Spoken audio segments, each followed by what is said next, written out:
All right, welcome into the show. Coming up on today's Philadelphia 76ers, now a loaded slate, a new James Harden update from a couple of NBA insiders, Sixers Media Day reactions as that took place yesterday, training camp getting underway today on Tuesday, Jrue Holiday to the Celtics. I am in shambles, and of course, we'll touch on the latest Sixers buzz. Before we dive into all of that, stay tuned with us and rock with us. If you do, you're a real one. And if you support the show and you're subscribed, that's great. That means that you're already a real one. But if you want to continue to support the program and you haven't subscribed, do so right now. 37 people away from 12,000 subscribers. You can also help out the show by hitting that thumbs up icon and liking the video. As always, we appreciate you for being here with us, regardless of where you are or how you're tuned in. All right, let's begin here on this lovely Tuesday on the James Harden front, and there's always drama in James Harden land.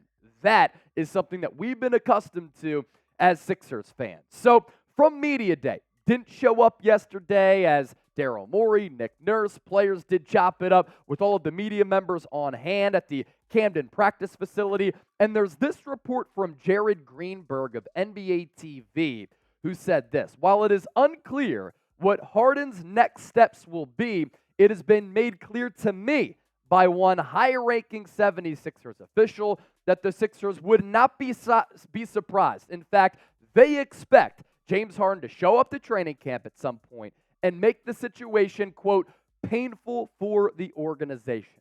Now, that's not a surprise if you know how James Harden goes about a situation like this. He came into training camp overweight in the fat suit with the Houston Rockets, didn't attend some team festivities, instead decided to go to the strip club, and then he pouted his way out of there, did the same thing with the Brooklyn Nets, and now he's trying to attempt the same thing with the Philadelphia 76ers. And Shams Charania reporting this, that Harden and his camp remained steadfast about him not playing for this team, wanting to get traded somewhere else. He still wants to go, according to Shams, to the Los Angeles Clippers. That's the only destination that he sees fit.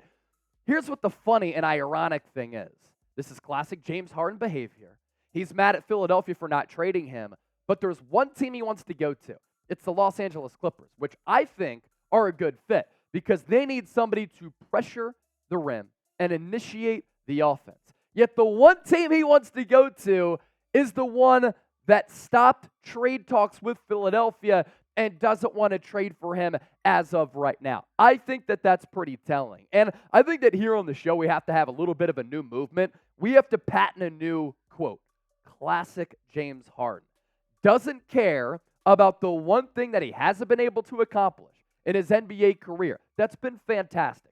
Scoring titles, MVPs, multi-time All-Star, an influential NBA offensive player over the course of the history of this league. But what's the one thing that he doesn't have, the one thing that people knock him on? Not having an NBA championship. And on top of that, not having the clutch gene.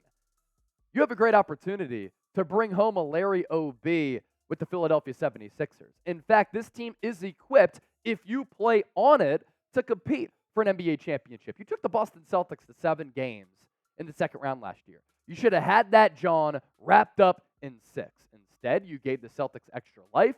Jason Tatum continued to be your daddy. You lost in Game 7.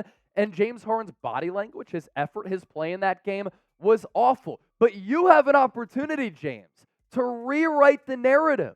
You have the opportunity to reverse and change the way that people think of you as a choke artist who's never won anything meaningful by playing with Philadelphia, joining forces alongside the reigning NBA MVP, allowing Tyrese Maxey to take that next step with a very good coach who's one of the game's elite head coaches in Nick Nurse, as you finally got a head coaching hire right, and you're deciding to go about it in this manner.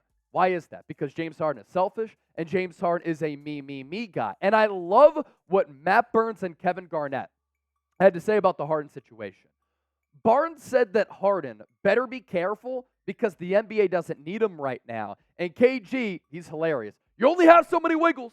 You only have so many wiggles. And he's so right, though. There are so many blossoming superstars at the NBA level who are on the come up. You know, you look at guys like Tyrese Maxey, who people gravitate towards. Seems to be a great personality. You look at a player like Shai Gilgeous-Alexander. You look at a player like Luka Doncic, Ja Morant, Jalen Brunson. Like, the list goes on and on and on. There are so many young, blossoming superstars in this league that people are starting to gravitate toward. And then you still have the LeBrons and the Steph Currys, the Kevin Durant's, the Devin Bookers, and all of those OGs, Giannis, who have been in the league for a really long time, that people like more than James Harden. So if Harden's going to pout his way out of another organization, the track record is out that when things go awry, he decides to pout. He has a bad body language, bad attitude, and now there's a report that he's going to make things difficult for the Philadelphia 76ers. He's still a productive player. That's why he still has a role at the NBA level.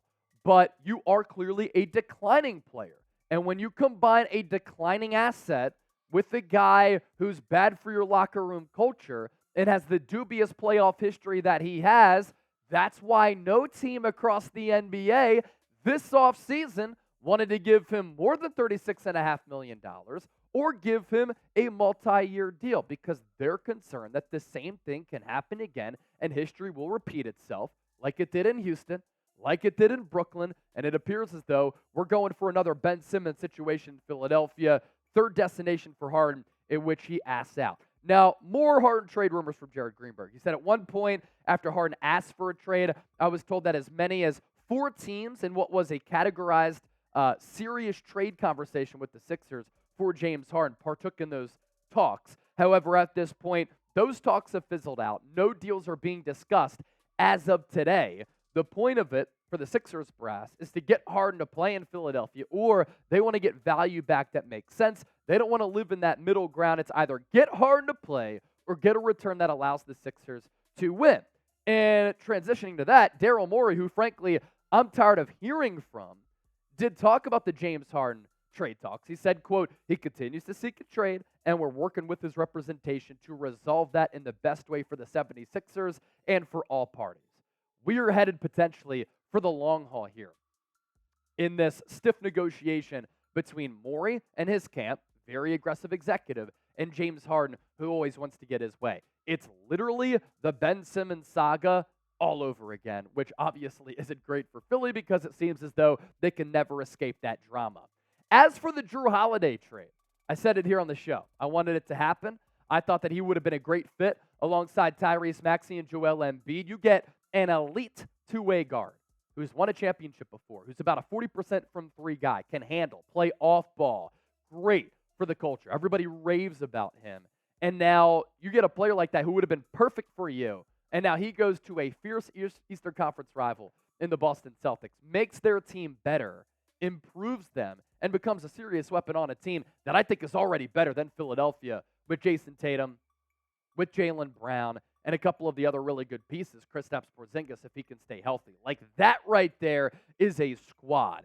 And speaking of the Jrue Holiday trade, which I'm in shambles about, partially because of the player not coming to Philadelphia, combined with the fact that he's going to the Boston Celtics, F. Smitty, it just puts a sour taste in my mouth because I know that now Milwaukee, Boston now have a better opportunity to win an NBA championship as compared to Philadelphia, a Philadelphia organization that hasn't made it to the Eastern Conference Finals since 2001. And mentally, they've been owned by Boston. And now you have a player like Jrue Holiday who could put the clamps on Harden, if he plays, put the clamps on Tyrese Maxey, and it poses a lot of mismatches for you. Now, as for what Joel Embiid said from 76ers Media Day about the Holiday trade, about the James Harden trade, we're going to round out with that. He said, it's very unfortunate that the Harden situation is what it is. He did say, as long as he's on the team playing and healthy, the Sixers can compete for an NBA championship. He pushed back on the notion that the Celtics and the Bucks have